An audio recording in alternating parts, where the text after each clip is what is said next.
Why was Apple successful at launching their first iPhone without any competition? And if someone tried the same today, they won't even succeed at it. The reason is not in branding a same product or advertising the same product. The answer lies deep in the sophistication stages of a market. This includes product market fit. Let me show you. So this is a whiteboard, and here I'm going to draw a sophistication stage for you. So at this sophistication stage of marketing, let's draw a pyramid. In this pyramid, understand the 5 stages of it. So stage 1, stage 2, stage 3, this is 1, 2, 3, 4 and 5. These are the 5 stages of market sophistication. And let's understand these 5 stages step by step. Stage 1 is the claiming stage. This is where people don't need the convincing. You can just show them the product and they are ready to buy. For example, when the first iPhone was launched, people didn't need any convincing that this product is to be given this outcome or this is your desire or something like that. They said, this is a product, it is an iPod, it is an internet connection, and they didn't need any convincing. People were ready to buy. This is what happens in stage 1, claiming stage. So if your product fits at stage 1, you don't need to convince your audience. What are other examples of this claiming stage? Uber. Tap a button, Uber is here. I want to rent someone else's home, tap a button, I can live in someone else's home by paying the rent. The lesson at claiming stage is very clear. When you are first, simplicity beats persuasion. Stage 2, this is where you enlarge the claim. Let me write. A few moments later. Stage 2, competition is here. So people have same products. And when people have same products, at Apple's time, when Samsung entered, people had same smartphone. So Apple didn't say it's a smartphone. It said it's faster, it has a better camera, and it's more secure. Same desire, bigger promise, but they differentiated from the competition. The key takeaway at second stage is when your competitor copy your claim, make the claim or the promise bigger. Stage 3. At stage 3, you create a new mechanism.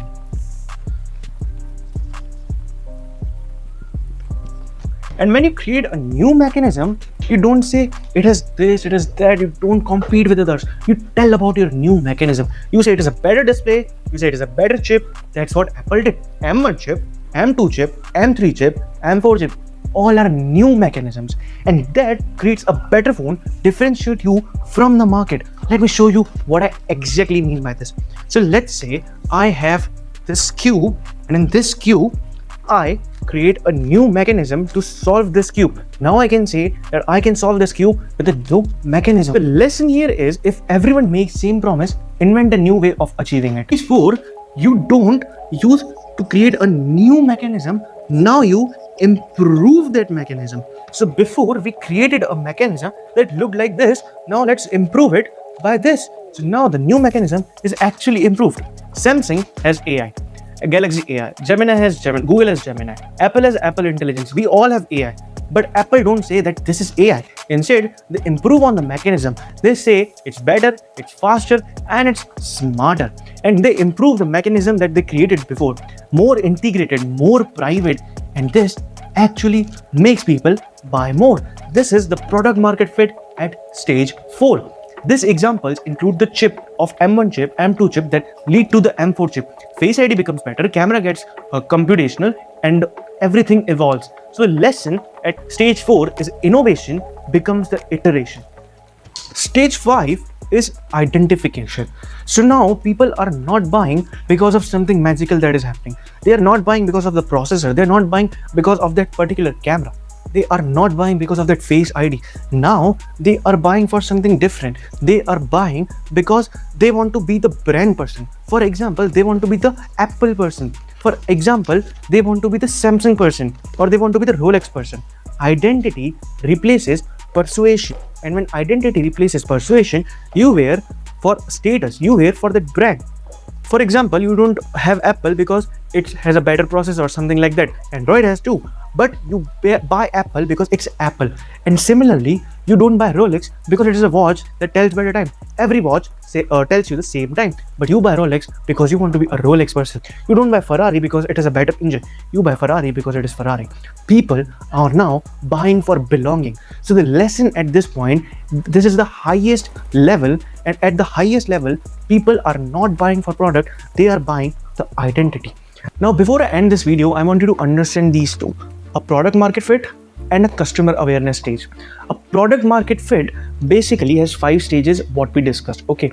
But a customer awareness stage is something that you need to understand before you sell to your customer. Where your customer is he unaware? Is he problem aware? Is he solution aware? Is he product aware? Or is he most aware?